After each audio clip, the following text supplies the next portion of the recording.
अहमदाबाद में air India के Boeing 787 की दुर्घटना में अब तक 265 से ज्यादा लोग मारे जा चुके हैं। मरने वालों में 241 विमान यात्रियों के अलावा मेडिकल कॉलेज के हॉस्टल में मौजूद 24 छात्र भी हैं। ये कल्पना से भी परे है कि न सिर्फ वो लोग जो इस विमान में सवार थे, बल्कि वो लोग जो कैंटीन में बैठकर बस दोपहर का खाना खा रहे थे, ये आसमानी आफत उनके सिर पर आई और बच्चों की जान चली गई, रेसिडेंट डॉक्टर्स की जान चली गई। इस दुर्घटना ने सिर्फ भारत पर ही नहीं, पूरी दुनिया पर असर डाला है। दुनिया भर के एक्सपर्ट्स इस दुर्घटना के कारणों की तलाश कर रहे हैं। एविएशन एक्सपर्ट्स जानना चाहते हैं कि आखिर किन वजहों से ऐसा विमान क्रैश हो गया जो आज तक कभी क्रैश नहीं हुआ था। इस दुर्घटना ने बोइंग की विश्वसनीयता पर सवाल खड़े कर दिए हैं, इसीलिए बोइंग कंपनी भी परेशान है। लगातार उसके शेयर्स में भी गिरावट आ रही है। अब सभी की नजर इस विमान के ब्लैक बॉक्स पर है, जो इस हादसे की पूरी गुत्थी को सुलझाएगा। हम आपको समझाएंगे कैसे। ब्लैक बॉक्स चमकदार नारंगी रंग इसका होता है। चमकदार नारंगी रंग का एक डिवाइस होता है जिसमें विमान के कॉकपिट में होने वाली हर बातचीत रिकॉर्ड होती है। इसमें पायलट, एयर ट्रैफिक कंट्रोल जो एटीसी है, पायलट और एटीसी के बीच जितनी भी बातचीत होती है, इसके साथ साथ अगर दोनों पायलट आपस में बात करें, यानी कैप्टन सुमित सबरवाल ने अपने को पायलट से जितनी बातें की हैं वो भी रिकॉर्ड हो जाएंगी। विमान का ब्लैक बॉक्स किस तरह का दिखता है ये हम आपको टीवी स्क्रीन पर दिखा रहे हैं। ये ब्लैक बॉक्स विमान के पिछले हिस्से में लगाया जाता है, यानी जो टेल का हिस्सा होता है उसमें ये फिट किया जाता है। अहमदाबाद में क्रैश हुए विमान का पिछला हिस्सा एक बिल्डिंग से फंसा हुआ दिखाई दिया था और हिस्से को बाद में ये ब्लैक बॉक्स बरामद किया है। ब्लैक बॉक्स विमान की एक तरह से आप सोचिए सबसे मजबूत चीज होती है। ये 1100 डिग्री सेल्सियस तक की गर्मी झेल सकता है। पानी में लंबे समय तक खराब नहीं होता, इसमें टूट फूट नहीं होती। यही नहीं, इसमें अंडर वाटर बीकन लगा होता है ताकि अगर समंदर में गिरे तब भी इसको ढूंढा जा सके। और ये सिर्फ एयर सेफ्टी के लिए ही बनाया गया है ताकि किसी भी हाल में अगर कोई भी विमान दुर्घटनाग्रस्त होता है, इस ब्लैक बॉक्स से पता लग जाएगा कि आखिर आखिरी लम्हों में पायलट को पायलट आपस में क्या बात कर रहे थे, पायलट ने एटीसी को क्या संदेश दिया, जिससे समझ में आएगा कहां पर खराबी थी। फिर आगे की जांच होती है। देखिए, ब्लैक बॉक्स के अंदर कॉकपिट वॉइस रिकॉर्डर होता है, फ्लाइट डेटा रिकॉर्डर, डीएफडीआर इसे कहा जाता है, फ्लाइट डेटा रिकॉर्डर। न सिर्फ सीवीआर जिसमें आप बातचीत रिकॉर्ड कर रहे हैं, बल्कि ये जो डीएफडीआर है, एफडीआर है, ये बहुत रेलेवेंट होता है। इसमें डेटा मिलता है जिसको एनालाइज किया जाता है। सीवीआर में पायलट, को pilot, crew members, air traffic controller से हुई जो बातचीत है वो रिकॉर्ड होती है। और एफडीआर ये बहुत जरूरी है क्योंकि देखिए इस विमान में तो बातचीत बहुत कम हुई। टेक ऑफ के फौरन बाद 40 सेकंड वहां पर पहुंचने से गिरने में उसे 40 सेकंड 50 सेकंड लगे। ऐसे में ये जो एफडीआर है ये विमान की गति, ऊंचाई, दिशा, इंजन का व्यवहार, मतलब इंजन में क्या एनर्जी दे रहा था, थ्रस्ट मिल रहा था, थ्रस्ट नहीं मिल रहा था, विमान में फ्यूल के स्तर, इन सब से जुड़ी जानकारी इसमें रिकॉर्ड होती है। एयर इंडिया विमान का ब्लैक बॉक्स मिल चुका है। अब इसके डेटा का एनालिसिस किया जाएगा और यह पता लगाया जाएगा कि हादसे की वजह आखिर थी क्या। ये सबसे बड़ी मिस्ट्री, सबसे बड़ी पहेली बनी हुई है। दुनिया के किसी भी कोने में जब कोई विमान हादसा होता है तो एक खास स्टैंडर्ड ऑपरेटिंग प्रोसीजर का पालन होता है, एसओपी जिसे कहा जाता है। अहमदाबाद विमान हादसे में उन देशों की संस्थाएं जांच करेंगी जो किसी न किसी तरीके से इस हादसे से जुड़ी हुई है। इस विमान हादसे की जांच भारत, चूंकि यहीं पर यह हादसा हुआ है, यहीं से ये विमान था, ब्रिटेन और अमेरिका की संस्थाएं करने वाली है। हादसा भारत में हुआ, इससे भारत की तरफ से 2 एजेंसियां इसमें शामिल हो रही है, डीजीसीए यानी directorate general of civil aviation और AAIB aircraft accident investigation bureau, ये दोनों इसकी जांच करेंगे। यह हादसा बोइंग 787 ड्रीमलाइनर में हुआ है और बोइंग एक अमेरिकी विमान कंपनी है, इसीलिए इस हादसे की जांच अमेरिका का नेशनल ट्रांसपोर्टेशन सेफ्टी बोर्ड भी करेगा क्योंकि बोइंग एक अमेरिकी कंपनी है। विमान अहमदाबाद से जा रहा था ब्रिटेन गैटविक, मतलब गैटविक लंदन एयरपोर्ट। इसमें 53 ब्रिटिश नागरिक भी थे, इसीलिए ये जो एयर एक्सीडेंट्स इन्वेस्टिगेशन ब्रांच है यूके का, ब्रिटेन का, वो भी इसमें एएआईबी भी शामिल हो रहा है। तो 3 देशों की जांच एजेंसियां इसमें जुटेंगी। विमान हादसों की जांच करने वाली संस्थाओं का पहला लक्ष्य हादसे के सही कारणों की तलाश करना होता है। वजह क्या थी? ये संस्थाएं एक दूसरे पर आरोप प्रत्यारोप नहीं करती, बल्कि अपनी जांच रिपोर्ट में केवल हादसे की वजह बताते हैं, ताकि आने वाले समय में उन वजहों से अन्य हादसे ना हो। पूरा पर्पस, पूरा लक्ष्य यही होता है कि अगर कहीं पर कोई लूप होल है, कुछ चूक है, तो उसको कैसे आने वाले वक्त में तमाम उड़ानों के लिए उसको ठीक किया जाए। हादसे की जांच में ब्लैक बॉक्स के डेटा का पूरा विश्लेषण किया जाता है। इसमें वॉइस रिकॉर्डिंग में दर्ज आवाजों को की जानकारी ली जाती है, समझने की कोशिश होती है कि आखिर क्या कहा जा रहा है, उसके क्या मायने हो सकते हैं। थ्रस्ट नहीं मिल रहा है, क्या पायलट को शक है ईंधन नहीं मिलने का, या वेट पीछे ज्यादा होने का, अगर स्टॉल हो रहा है तो पायलट की नजर में क्या दिख रहा है। देखिए, एफडीआर के मिल जाने से विमान के डेटा के साथ उसका एक मिलान किया जाता है, हादसे के कारण तलाशे जाते हैं। जांच एजेंसियां कई तरह की जानकारियां इकट्ठा करेंगी, जैसे विमान का जो रेडार डेटा है, एटीसी से जो बातचीत है, विमान की जो ट्रैजेक्टरी है कि वो टेक ऑफ करता है और कैसे वो गिरता है, कितने एंगल पर है, विमान के मेंटेनेंस का देखिए पूरा इतिहास, कब कब मेंटेनेंस के लिए उसे रखा गया और मेंटेनेंस के लिए उसे भेजा गया। पायलट्स की काबिलियत, जो कि हम आपको लगातार बता रहे हैं, दोनों पायलट्स का कंबाइंड अगर देखिए तो 9300 से ज्यादा घंटे फ्लाइंग आवर्स थे। हम लोग तो खैर एक फ्लाइट जब लेते हैं 10 घंटे का, इनके पास 9300 से ज्यादा घंटों की फ्लाइंग एक्सपीरियंस अनुभव था। पायलट्स की काबिलियत है, उनकी ट्रेनिंग है, इसके अलावा एयर इंडिया के काम करने की जो पूरी प्रक्रिया है उसका भी विश्लेषण होगा। यानी एयर इंडिया की भी स्क्रूटनी की जाएगी कि किस तरह से वो विमान के मेंटेनेंस को देखते हैं, किस तरह से जो टेस्ट वहां पर पूरे किए जाने थे टेक ऑफ से पहले वो किए गए नहीं किए गए। यही नहीं, जांच एजेंसियां विमान के मलबे की भी जांच करेंगी, एटीसी के अधिकारियों से पूछताछ होगी, उनको वहां पर क्या मिला, विमान का मेंटेनेंस देखने वाले क्रू से पूछताछ होगी मेंटेनेंस पर। यह पता लगाया जाएगा कि हादसे के वक्त अहमदाबाद का मौसम कैसा था, तापमान कितना था, पायलट की सेहत कैसी थी, सुरक्षा से जुड़े सीसीटीवी फुटेज भी देखे जाएंगे। सारी प्रक्रिया देखिए, सारी प्रक्रिया देखनी पड़ती है, 360 डिग्री जिसे कहा जाता है, हर नजरिए से, हर एंगल से जांच करनी होगी। सारी प्रक्रिया के बाद विमान हादसे की शुरुआती जांच रिपोर्ट 30 दिनों के अंदर ही आएगी।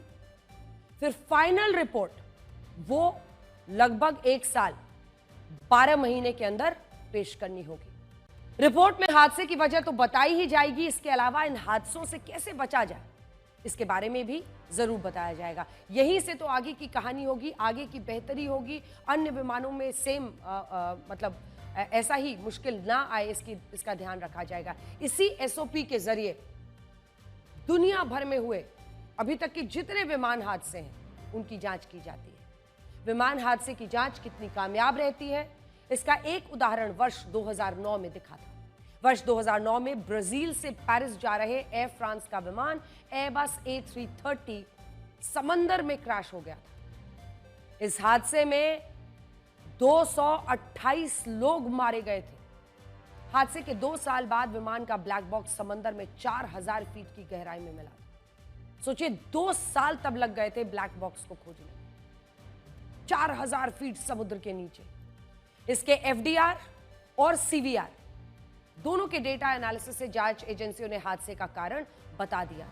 एफडीआर से पता चला कि विमान तय सीमा से ज्यादा ऊंचाई पर उड़ रहा था, जो हाइट उसे अलॉट किया गया था उससे ज्यादा ऊंचाई पर उड़ रहा था, जिससे विमान के सेंसर्स पर बर्फ जम गई थी। इतना सोच के तो बड़ा डर लगता है जो वजह जिस तरह की रहती है। सीवीआर की रिकॉर्डिंग में पता चला कि पायलट्स भ्रम की स्थिति में थे और उन्हें कोई आइडिया ही नहीं था कि सेंसर्स काम क्यों नहीं कर रहे। उनको समझ नहीं आ रहा था कि सेंसर्स काम क्यों नहीं कर रहे हैं, जबकि उनकी ऊंचाई ज्यादा थी तो वहां पर जो सेंसर्स हैं उन पे बर्फ जम गई थी। देखिए, फाइनल रिपोर्ट में बताया गया कि यह हादसा तकनीकी गड़बड़ी और पायलट्स की ट्रेनिंग में कमी की वजह से हुआ था। हर जगह की अपनी एक यूनिकनेस रहती है, एक बिल्कुल अलग वजह रहती है। ज्यादातर हादसों में अगर आप देखिएगा तो सब में आपको एक सामान्य या ये फेल हो गया इतना सरल नहीं होता है। रिपोर्ट में बताया गया कि पायलट्स ने विमान के ऑल्टीट्यूड यानी उड़ान की ऊंचाई का सही अंदाजा नहीं लगाया, जिससे बर्फ जमी, हादसा हो गया। एयर इंडिया विमान हादसे को लेकर कई तरह की बातें कही जा रही हैं। एविएशन एक्सपर्ट्स ने अब ये जो विमान है, देखिए बोइंग कंपनी है अमेरिका की, बोइंग की खामियां और अहमदाबाद हादसे के वीडियोस के आधार पर अलग अलग आकलन दिए हैं। इस हादसे की तस्वीरों के आधार पर एयर इंडिया के पूर्व पायलट कैप्टन एनके बेरी का मानना है कि हादसे की एक वजह फ्यूल का सही तरीके से इंजन तक ना पहुंचना हो सकता है। अब उनके मुताबिक क्या है? उनके मुताबिक इसी वजह से ईंधन नहीं मिला, थ्रस्ट नहीं मिला होगा और कैप्टन ऊपर उड़ान भर ही नहीं पाए इस विमान के साथ। देखिए, ये जो साहब आपको तस्वीर में दिखाई दे रहे हैं कैप्टन एनके बेरी हैं। 30 साल तक एयर इंडिया के साथ काम कर चुके हैं। उन्हें 20,000 घंटे की उड़ान का अनुभव है, जो कि लगभग 3 गुना आप समझ लीजिए है जो पायलट उस पर सवार थे। वो क्या कह रहे हैं, उनकी नज़र में क्या वजह दिख रही है? वो फ्यूल, वो ईंधन से इसे जोड़ रहे हैं। देखिए, हमारे साथ बात करने के लिए कैप्टन नरेश कुमार बेरी जी हैं, जो 30 साल तक एयर इंडिया में इन्होंने जहाज उड़ाए हैं। इसके अलावा 47 साल का टोटल एक्सपीरियंस है। सुमित सबरवाल भी इनके साथ को पायलट के तौर पर जहाज उड़ा चुके हैं। हम इनसे बात करते हैं। जिस तरीके से पूरा देश स्तब्ध है, क्योंकि लोगों को यकीन नहीं आ पा रहा और लोग समझना चाह रहे हैं, जानना चाह रहे हैं कि वो 40 सेकंड जिस तरीके से वो विजुअल है कि एकदम से उड़ता है और फिर वो 625 फीट के बाद वो धीरे धीरे नीचे आना शुरू होता है। तो आपको क्या लग रहा है? और आप तो सुमित सबरवाल को जानते भी हैं। हाँ, मैं जानता हूँ। देखिए जी, जहाज़ ने टेक ऑफ किया है, पूरा टेक ऑफ रन किया है, उसके बाद उसने एयरबॉर्न भी किया है, उसके बाद उसने लैंडिंग गियर अप नहीं किए। उसी दौरान उसको मुझे लगता है बहुत इंजन फ्लेम आउट हुए हैं या फ्यूल कट हुआ है उसका, जिससे पावर लॉस हो गई टोटल। जो शुरू का मोमेंटम था जिससे वो टेक ऑफ हुआ है, उसी से ही वो जितना ऊपर जा सका वो गया। उसी दौरान मेडे मेडे मेडे उस कैप्टन ने बोला है या को पायलट ने बोला होगा, जो भी CVR में पता लग जाएगा और DFDR में सारा कुछ इसका पता लग जाएगा कि फ्यूल कट हुआ है या कोई इलेक्ट्रिकल फॉल्ट हुआ है, कुछ ना कुछ तकनीकी प्रॉब्लम आई है। आप सुमित सबरवाल को सर कब आपके साथ थे और किस पोजीशन पे थे? वो तो हमारे सामने ही फ्लाइंग करना सीख रहे थे। दिल्ली फ्लाइंग क्लब में उन्होंने फ्लाइंग की। सुमित सबरवाल जब मेन पायलट थे, तो आपको लगता है कि किस तरीके से उन्होंने सिचुएशन कंट्रोल करने की कोशिश की होगी? और एक पायलट के तौर पर क्या कुछ हाथ में रहता है अगर ऐसी सिचुएशन आती है? पायलट के पास क्या तरीके रह जाते हैं सर? देखिए जी, जब हमारे पास पावर नहीं होती तो विंग्स लेवल करके वो नोज़ अप करके जितना आगे से आगे जा सका, उसकी स्पीड कम होती गई, ड्रैग ज़्यादा मिलता गया। उसमें फ्लैप्स भी थे और आपका लैंडिंग गियर भी नीचे था। उससे जितना जा सका वो गया और आगे जाके फिर वो एक बॉल की तरह नीचे गिरा, हॉस्टल में लगा, उसके बाद नीचे गिरा। इसी तरह के एक पूर्व अमेरिकी पायलट कैप्टन स्टीव ने भी अपना आकलन बताया है। अब देखिए, कैप्टन स्टीव को बोइंग 777 जैसे विमान उड़ाने का काफी अनुभव है। उनके मुताबिक यह हादसा लिफ्ट लॉस यानी ऊपर उठने में परेशानी की वजह से हुआ है। उन्होंने वीडियो विश्लेषण के आधार पर बताया कि टेक ऑफ के वक्त विमान के विंग्स के जो फ्लैप्स हैं वो ऊपर की ओर थे, जिससे लिफ्ट कम हो जाती है। अब देखिए, बोइंग विमानों को लेकर भी अब दुनिया भर के हवाई यात्रियों को संदेह रहता ही है। पिछले काफी समय से बोइंग के विमानों में छोटी छोटी कई खामियां मिली हैं, जिनसे कभी भी कोई बड़ा हादसा हो सकता था। अहमदाबाद में हुए हादसे को लेकर बोइंग 787 पर सवाल उठने शुरू हो गए हैं और DGCA ने ही भारतीय एयरलाइन कंपनियों को सेफ्टी जांच बढ़ाने के सख्त निर्देश जारी किए हैं।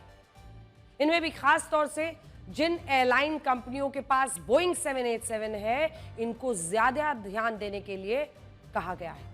DGCA के नए आदेश में कहा गया है कि हर फ्लाइट के डिपार्चर से पहले कुछ अनिवार्य जांच की जाएगी, जैसे फ्यूल पैरामीटर मॉनिटरिंग और उससे जुड़े हुए सिस्टम की जांच की जाएगी। मतलब ईंधन से जुड़ी हुई बहुत सख्त जांच के आदेश दिए गए। इसके अलावा केबिन में हवा का दबाव, air pressure, engine control system से जुड़े टेस्ट, क्योंकि आप एक बहुत ही कॉम्प्लिकेटेड इलेक्ट्रिकल सॉफ्टवेयर इस्तेमाल किया जाता है, तो उसका भी टेस्ट करना है। हाइड्रोलिक सिस्टम और टेक ऑफ के मानकों की रोजाना समीक्षा करनी होगी, रोजाना, डेली। देखिए, विमान हादसे के बाद बोइंग 787 पर डीजीसीए की पैनी नजर है, इसलिए सभी 787 ड्रीम लाइनर्स की जांच की तैयारी भी की जा रही है। भारत में अगर आप देखिए तो अभी केवल 2 एयरलाइन कंपनीज हैं जिनके पास बोइंग 787 है। इसमें एयर इंडिया है जिसके पास 27 बोइंग 787-8 जो वर्जन है वो है, और वहीं जो विस्टारा एयरलाइंस है उनके पास 6 बोइंग 787-9 वर्जन है। दुनिया के 30 देशों की एयरलाइन कंपनियों में कुल 398 बोइंग 787-8 विमान इस्तेमाल की जाती है। इसमें अमेरिका, जहां अमेरिकी एयरलाइंस के पास 82, यूके जहां पर 25, कतर जहां पर 30, भारत के पास 27, चीन के पास 26, जापान के पास 67, सिंगापुर के पास 12 और ऑस्ट्रेलिया के पास 11 बोइंग 787-8 वर्जन है। बोइंग के विमानों पर, मतलब इस वक्त भी जब हम चर्चा कर रहे हैं, इतनी कंपनियों के बोइंग विमान आसमान में टेक ऑफ लैंडिंग कर रहे हैं। बोइंग के विमानों पर एविएशन एक्सपर्ट सवाल उठाते रहे हैं। बोइंग पर हमेशा से खराब क्वालिटी के पार्ट्स इस्तेमाल करने के आरोप लगे हैं। पिछले ही साल अमेरिका के अलास्का में 16,000 फीट की ऊंचाई पर उड़ रहे बोइंग 737 विमान का दरवाजा टूटकर गिर गया। इस वीडियो ने, इन तस्वीरों ने पूरे विश्व को हैरान कर दिया था। इस मामले में यूएस कांग्रेस में बोइंग के तत्कालीन सीईओ डेव कालोन जो है उनकी पेशी हुई थी और वहां उनसे बोइंग कंपनी की लापरवाही को लेकर सवाल जवाब किए गए थे। उस सुनवाई का एक हिस्सा हम आपको सुनवाते हैं। आप भी दंग रह जाएंगे कि सामने बैठा व्यक्ति कुछ जवाब ही नहीं दे पा रहा है। आपको भी पता चलेगा बोइंग कंपनी को लेकर कितने गंभीर सवाल खड़े हो रहे हैं, उसके क्वालिटी कंट्रोल को लेकर, उसके सुरक्षा मानकों को लेकर लापरवाही पर। सुनिए। तो सुना आपने, जो मोटी तनख्वाह बोइंग के इन अधिकारी को मिल रही थी उसकी चर्चा करते हुए सेनेटर ने सख्त सवाल दागे और सामने से कोई भी जवाब नहीं आ रहा था। सुरक्षा मानकों, सुरक्षा जांच में जिस तरह का मखौल उड़ाया जा रहा है, होटल के की कार्ड, चीज के कपड़े से, मतलब ऐसी ऐसी चीजों की उन्होंने चर्चा की जिसमें खुलकर उन्होंने जो लापरवाही सुरक्षा मानकों में है उस पर ध्यान खींचा। सुरक्षा को लेकर खास तौर पर उन्होंने जबरदस्त तरीके से घेरा। ये देखिए, 18 जून 2024 की ये हियरिंग थी और एक साल के अंदर ये बड़ा हादसा बोइंग में हुआ है। देखिए, बोइंग विमानों को खराब पार्ट्स को लेकर वर्ष 2019 में भी सबसे बड़ा विवाद खड़ा हुआ था।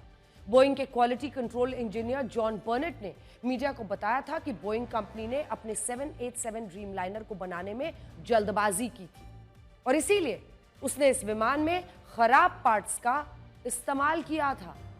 इस मामले में बोइंग कंपनी के खिलाफ कोर्ट में केस चला और एक सुनवाई में जॉन बर्नेट ने यह बताया कि विमान में इस्तेमाल होने वाले कई पार्ट्स नकली हैं और विमान का इमरजेंसी ऑक्सीजन जो सिस्टम है वो भी 2M दर्जे का है।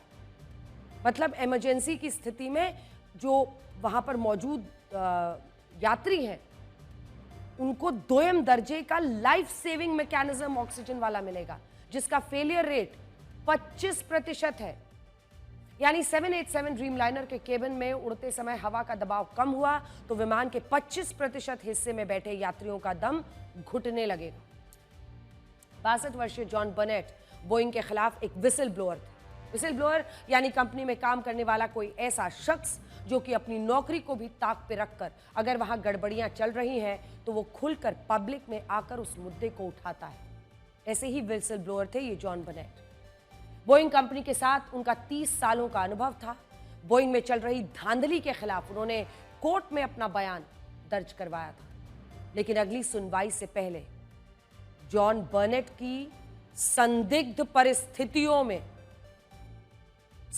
परिस्थितियों में मौत हो गई थी और उन्हें किसी व्यक्ति ने गोली मार दी थी। बड़ी चर्चा हुई थी, तब बहुत सारे सवाल पूछे गए थे और हमेशा ये माना जाता है कि जो ऐसे बड़े कॉरपोरेट्स हैं जिनका बहुत दबदबा रहता है, जिनका बहुत पैसा दांव पर होता है, वो अनएथिकल यानी अनैतिक तरीकों का भी इस्तेमाल करते हैं अपने आप को बचाने के लिए। हालांकि अभी तक हादसे को लेकर जितने भी आकलन किए जा रहे हैं वो शुरुआती जानकारी के आधार पर ही किए जा रहे हैं। इसीलिए अभी तक कंक्लूसिवली कुछ पर भी, किसी एक चीज पर या किसी एक कंपनी के खिलाफ या किसी एक बिंदु पर पूरे हादसे को मढ़ देना सही नहीं होगा। अभी हादसे की असली वजह ब्लैक बॉक्स के रिकॉर्डिंग की जांच के बाद ही सामने आ पाएगी। अभी तो ज्यादातर जो एविएशन एक्सपर्ट्स है वो इंजन फेलियर, अन्य तकनीकी खराबी को लेकर बोइंग के विमान को ही जिम्मेदार बता रहे हैं। कहते हैं कि विमान की लैंडिंग देखकर आप पायलट के अनुभव का अंदाजा लगा सकते हैं, कितना स्मूथ वो लैंडिंग कराते हैं। ऐसा इसलिए कहा जाता है क्योंकि लैंडिंग सबसे मुश्किल काम होता है। दुनिया भर में सबसे ज्यादा विमान हादसे लैंडिंग के वक्त ही होते हैं। एविएशन सेफ्टी नेटवर्क नाम की एक संस्था ने विमान हादसों को लेकर एक रिपोर्ट दी है, जिसके मुताबिक दुनिया के करीब 37% विमान हादसे 37% लैंडिंग के वक्त होते हैं। यह हम आपको पूरा दिखा रहे हैं हर स्टेज पर। 24% हादसा उड़ान के दौरान, बीच में जो आप देख रहे हैं सबसे ज्यादा। दूसरी बड़ी जगह जहां पर होती है। 10% हादसे सिर्फ टेक ऑफ के समय होते हैं। 18% हादसे एयरपोर्ट पर मौजूद रहते वक्त, 3% हादसे टेक ऑफ के बाद शुरुआती चरण में ऊपर उठते वक्त, 7% हादसे लैंडिंग से पहले ऊंचाई से नीचे की तरफ आते हुए होते हैं। अब देखिए, अहमदाबाद में जो विमान हादसा हुआ वो टेक ऑफ के बाद ऊपर उठने के शुरुआती चरण में ही हो गया, समय ही नहीं मिला। आप ग्राफिक्स में भी देख सकते हैं कि इस दौरान सबसे कम विमान हादसे होते हैं 10%। ये वाला हिस्सा जो आप देख रहे हैं सबसे 3%। ये देखिए, यहां पर शुरुआती उड़ान में सिर्फ 3% होते हैं। टेक ऑफ के ही समय शुरू में 10% फिर भी होते हैं, लेकिन शुरुआती उड़ान में सिर्फ 3%। उसमें भी ऐसा रेयरेस्ट ऑफ रेयर ये हुआ है जिसमें विमान फौरन गिर जाता है, एकदम सडन डिसेंट, 40 सेकंड के अंदर वो क्रैश कर जाता है और आग के गोले में तब्दील हो जाता है। अहमदाबाद विमान हादसे में एक चमत्कार भी दिखा। ईश्वर के चमत्कारों पर आपको विश्वास हो या ना हो, लेकिन रमेश विश्वास कुमार को पूरा भरोसा हो गया है और उन्हें देखकर पूरे देश को। हादसे के वक्त विमान में 242 यात्री सवार थे। केवल एक यात्री ही जिंदा बच पाया और वो है रमेश विश्वास कुमार, और उन्हें गंभीर चोटें भी नहीं आए हैं। हमने उनसे बात की, उनसे ही जाना कि इस हादसे में वो कैसे बच पाए। वो मेरे नज़रों के सब सामने हुआ था। मेरे खुद को भी बिलीव नहीं होता कि मैं कैसे उसमें से जिंदा बाहर निकला, क्योंकि थोड़ा टाइम लेके तो मेरे को लगा था कि मैं भी मरने वाला हूँ, लेकिन जब मेरी आँख खुल के मैं देखा ना तो मुझे लगा मैं जिंदा हूँ।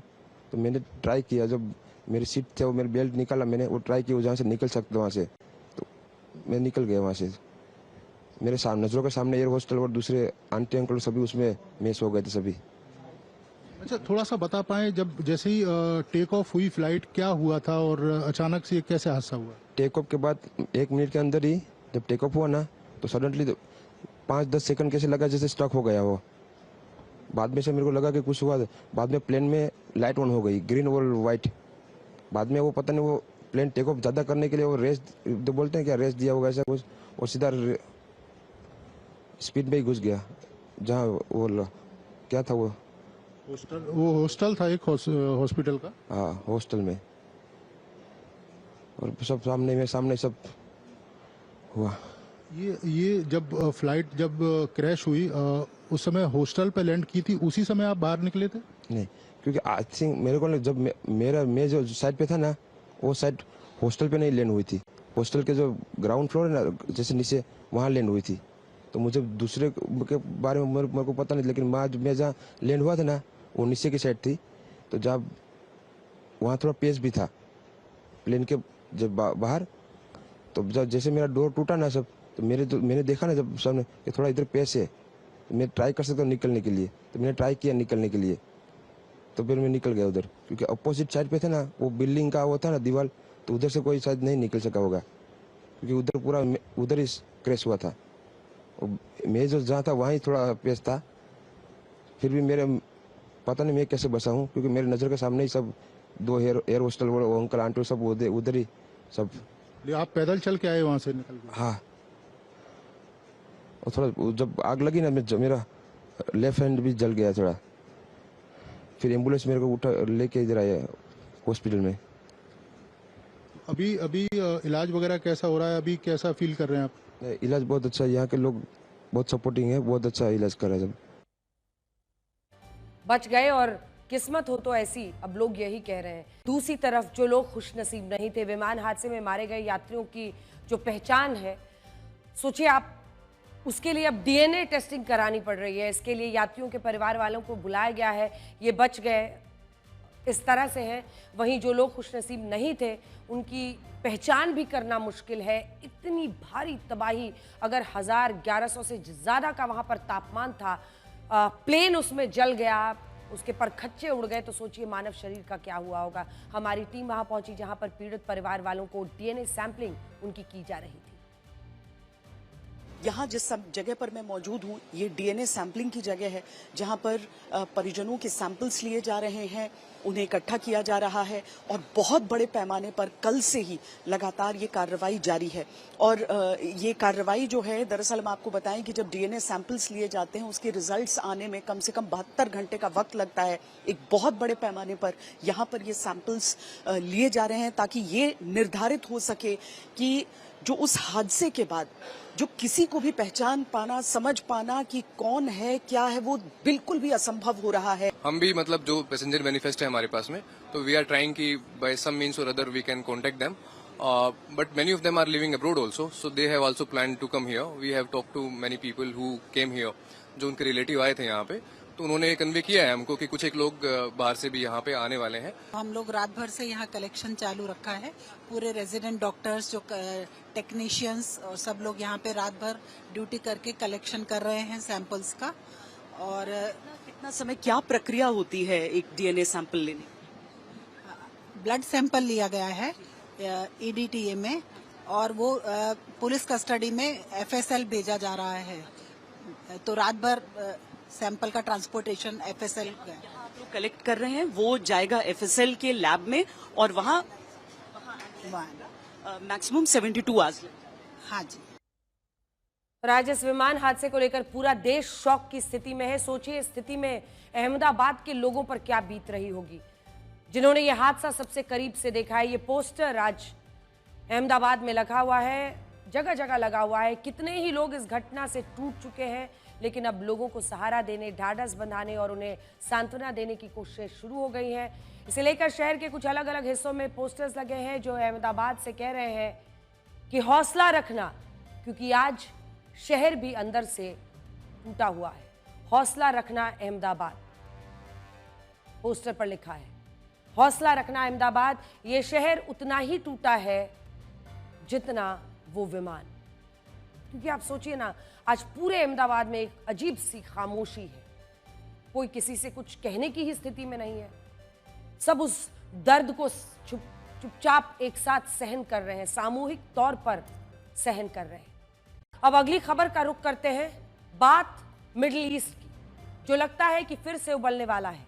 ऐसा लगता है कि जो ईरान इजराइल पर अभी तक आपने प्रॉक्सीज के जरिए लड़ रहा था, चाहे वो इजराइल हो, ईरान खास तौर पर, अब वो सीधे इजराइल पर हमला कर सकता है, क्योंकि इजराइल की स्ट्राइक में ईरान का बहुत बड़ा नुकसान हो गया है। इजराइल ने दावा किया है कि उसने ईरान के परमाणु ठिकानों को निशाना बनाकर हमला किया। अब इसका मतलब समझिए, ईरान के परमाणु ठिकानों को निशाना बनाना, इसमें ईरान के सीनियर न्यूक्लियर साइंटिस्ट, वरिष्ठ से वरिष्ठतम सैन्य अधिकारियों को मार गिराया। अब डर यह है कि कहीं ईरान और इजराइल का यह युद्ध पूरे मिडिल ईस्ट को दहला कर तो नहीं रख देगा। इसी आशंका में इस वक्त पूरी दुनिया है। हालांकि अगर आप देखिए तो ईरान और इजराइल का युद्ध तो पिछले कई वर्षों से चल रहा है, लेकिन इजराइल ने ईरान पर पहली बार ऐसा अटैक किया है, और यह अटैक इजराइल की शानदार प्लानिंग का एक अजीबोगरीब मिलिट्री एक्सेलेंस का उदाहरण है। सबसे पहले आपको इसका अपडेट बता देते हैं। खबर आई है कि इजराइल की स्ट्राइक में ईरान में 78 लोगों की मौत हुई है और 329 लोग घायल हुए हैं। इजराइल ने इस हमले में 200 फाइटर जेट्स का इस्तेमाल किया, जिन्होंने 330 हथियारों से हमला किया। बताया जा रहा है कि इजराइल पूरे ईरान भर में 100 से ज्यादा टारगेट्स को निशाना बनाया। इजराइल की स्ट्राइक में ईरान के टॉप मिलिट्री कमांडर्स मारे गए, जिनमें IRGC के चीफ, आर्मी चीफ सब शामिल हैं। इसके अलावा टॉप न्यूक्लियर साइंटिस्ट भी मारे गए हैं। इन हमलों में ईरान का न्यूक्लियर प्रोग्राम हिट हुआ है। ईरान की जो नातांज यूरेनियम फैसिलिटी है वो इस हमले में डैमेज हो गई है। नॉर्थ वेस्ट ईरान के शहर के तबरीज सिटी पर इजराइल की स्ट्राइक हुई है, जिसमें एयरपोर्ट पर भी हेवी अटैक हुआ है। देखिए, ईरान की तरफ से इजराइल, अगर आप देखिए, इजराइल की तरफ से 100 से ज्यादा मिसाइलें फायर की गई। इजराइल ने पूरे देश में एक इमरजेंसी घोषित कर दी है, क्योंकि उन्हें पता है ईरान के लिए इस बार उसके नाक की बात है। आप सोचिए कि ईरान के अंदर उसके तमाम वरिष्ठतम से वरिष्ठतम अधिकारियों को मार गिराया है टारगेटेड अटैक से इजराइल ने। और अब इजराइल इसीलिए हाई अलर्ट पर है, क्योंकि उसे पता है ईरान की तरफ से बड़े हमले का खतरा है। अगर ईरान ने कुछ नहीं किया तो उसकी भद पूरे देश और विश्व में पिट जाएगी। इजराइल में स्कूल बंद हो गए हैं, सोशल गैदरिंग्स बंद है। इसके अलावा इजराइल ने जो रीजनल एयर स्पेसेस है वो भी बंद कर दिया है। इस युद्ध की आशंका को देखते हुए मिडिल ईस्ट के बड़े हिस्से में एयर स्पेस फिलहाल बंद है। इस हमले के बाद ऐसा लगता है कि मिडिल ईस्ट में टकराव की एक नई इबारत लिखी जा रही है। ईरान इराक युद्ध के बाद पहली बार ईरान ने इतनी भयानक बमबारी एक ही दिन में झेली है। इजराइल ने जो हमला किया है वो इस पूरे क्षेत्र के इतिहास में सबसे बड़ा बताया जा रहा है। यह हमला इतना बड़ा था कि इसकी तुलना सिर्फ 1980 के दशक के ईरान इराक युद्ध से ही की जा सकती है। इजराइल के ईरान पर हमले के बाद पूरे ईरान में अब प्रदर्शन हो रहे हैं। वैसे ही ईरान की जनता इजराइल के सख्त खिलाफ है, और अब तो इजराइल ने ईरान पर ऐसा हमला कर दिया है कि वो आसानी से भूलने वाले नहीं है। इसीलिए तेहरान में डेथ टू इजराइल और डेथ टू अमेरिका के नारे लगाए जा रहे हैं। लगातार प्रदर्शन चल रहा है, भीड़ देखिए आप सड़क चौराहों पर। दूसरी तरफ नेतन्याहू कह रहे हैं कि उनके दुश्मन ईरान के लोग नहीं बल्कि वहां की सरकार और सुप्रीम लीडर है। नेतन्याहू ये भी साफ कर दिया है कि ये अभियान तब तक जारी रहेगा जब तक ईरान की तरफ से खतरा है। इस हमले के तुरंत बाद नेतन्याहू ने करीब 7 मिनट का एक अंग्रेजी में बयान जारी किया ताकि पूरी दुनिया सुने, जिसमें उन्होंने दुनिया को यह बताया है कि यह ऑपरेशन आखिर क्यों जरूरी था। इजराइल ने दुनिया को यह बताया कि ईरान उनके अस्तित्व के लिए कैसे खतरा है। यह समझाया कि अगर ईरान परमाणु हथियार हासिल कर लेता है तो कैसे उसका पहले निशाना इजराइल ही बनेगा, और ईरान अपना यह हथियार कैसे अपने प्रॉक्सीज के हाथ में भी दे सकता है, जो कि बहुत खतरनाक हो सकता है। अगर वो ऐसे कट्टरवादी लड़ाके जो संगठन वहां पर है, जो आतंक फैलाते हैं, अगर उनके हाथ में ये न्यूक्लियर वेपन सौंप देता है तो सोचिए इजराइल के लिए कितना बड़ा खतरा है। और यही बताकर नेतन्याहू इस ऑपरेशन को सही ठहरा रहे हैं। स्ट्राइक में ईरान की मिलिट्री के बड़े अधिकारी भी मारे गए हैं और उनके टॉप न्यूक्लियर साइंटिस्ट भी। आप सोचिए, एक एक करके आपको बताते हैं। IRGC के चीफ मेजर जनरल हुसैन सलामी, ईरान की आर्मी के chief major general Mohammad Bagheri, इसके अलावा सेंट्रल हेडक्वार्टर के commander major general Ghulam Al Rashid. 2 nuclear scientist भी मारे गए हैं, डॉक्टर मोहम्मद मेहदी तेहरानची और फेरेयुदान अब्बासी। इन 5 की तस्वीर देख लीजिए। अगर टॉप कमांडर्स, टॉप आर्मी अधिकारी और 2 बड़े न्यूक्लियर साइंटिस्ट उनके मारे गए हैं, एकदम टारगेटेड अटैक्स इजराइल ने किया है। ईरान में खलबली मची हुई है। आज इस युद्ध के मौके पर इजराइल और ईरान की तुलना भी हो रही है। ये माना जा रहा है कि कल को अगर ईरान ने इजराइल के खिलाफ पूरा युद्ध शुरू कर दिया तो फिर दोनों की ताकत क्या है और कमजोरी क्या। इजराइल तकनीकी तौर पर एक बहुत ज्यादा सक्षम देश माना जाता है, तो ईरान के पास भी मिसाइल्स की ताकत है। इसलिए आइए आपको इजराइल और ईरान की एक तुलना जरा दिखाते हैं और ये समझाने की कोशिश करते हैं कि पलड़ा आखिर किसका भारी है। अगर युद्ध की नौबत आती है तो क्षेत्रफल के हिसाब से ईरान इजराइल से 74 गुना बड़ा है। ईरान का क्षेत्रफल अगर 16.5 लाख वर्ग किलोमीटर है तो इजराइल का क्षेत्रफल बहुत कम 22,145 वर्ग किलोमीटर।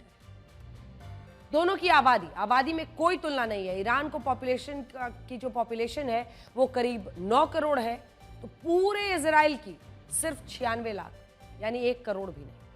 लेकिन जीडीपी के मामले में इजराइल ईरान से बहुत आगे है।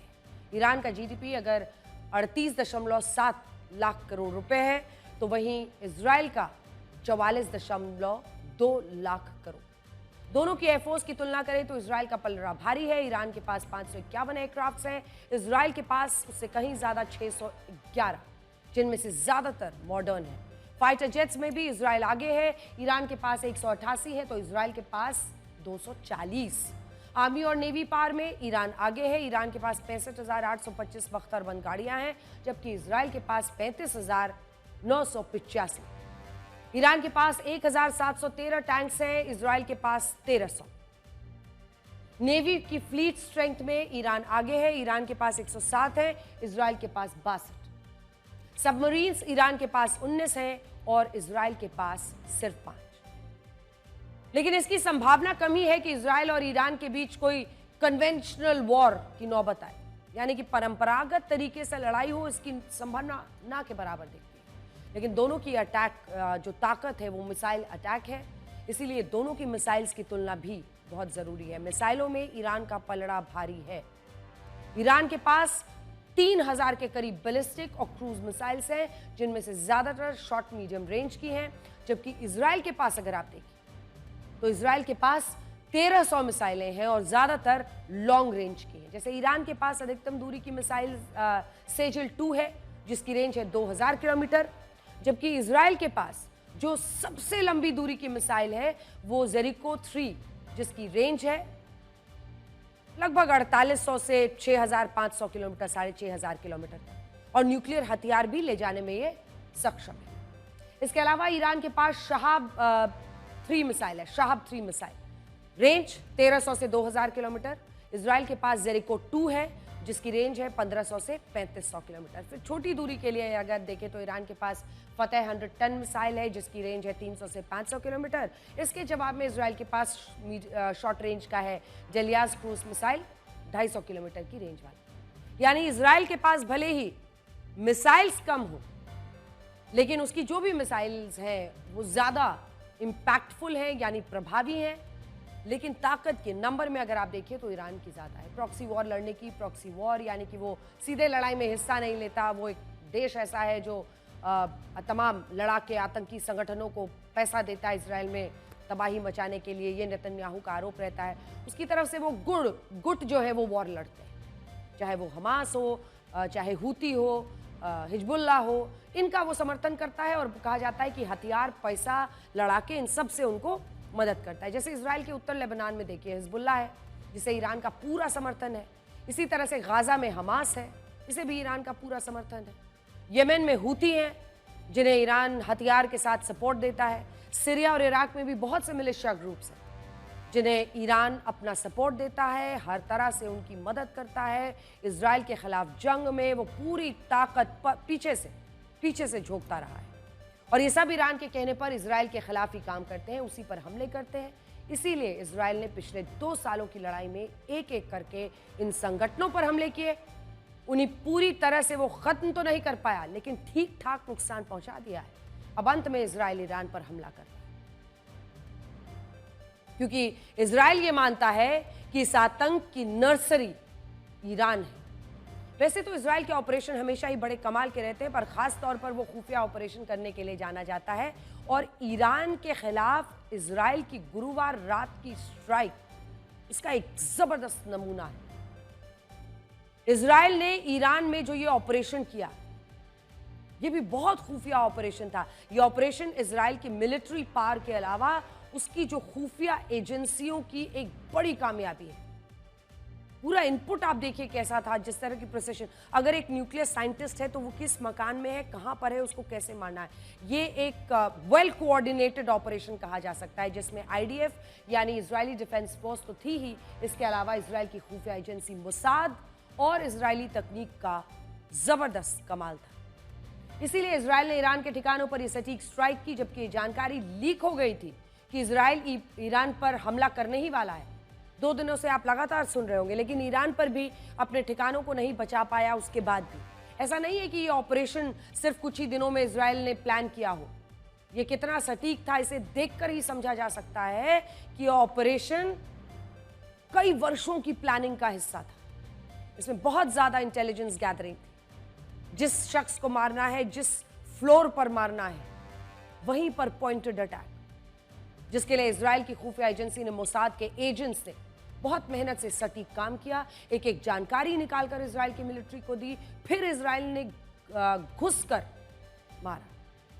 ये कवर्ट ऑपरेशन किया।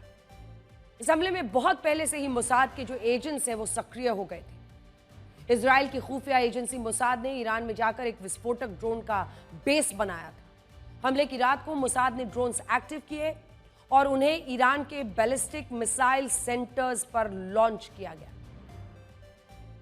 जैसे कि तेहरान के नजदीक अस्फाकाबाद इलाके में ईरान की बैलिस्टिक मिसाइल्स थी, जो सीधे इजराइल की जनता के लिए बहुत बड़ा खतरा। यह सेंटर इजराइल के लिए डायरेक्ट थ्रेट, सीधा खतरा था। इजराइल के ड्रोन्स ने अचानक से यह सरप्राइज अटैक किया और ईरान की मिसाइलें उनके सेंटर्स पर ही तबाह कर दी। इसके अलावा अगर आप देखिए तो हथियारों से भरी गाड़ियां भी चोरी छिपे ईरान में लाई गई। इन हथियारों ने ईरान के एयर डिफेंस सिस्टम को तबाह कर दिया, जिससे इजरायली लड़ाकू विमानों को ईरान के आसमान में बिना किसी रोक टोक के उड़ने और हमला करने का मौका मिला।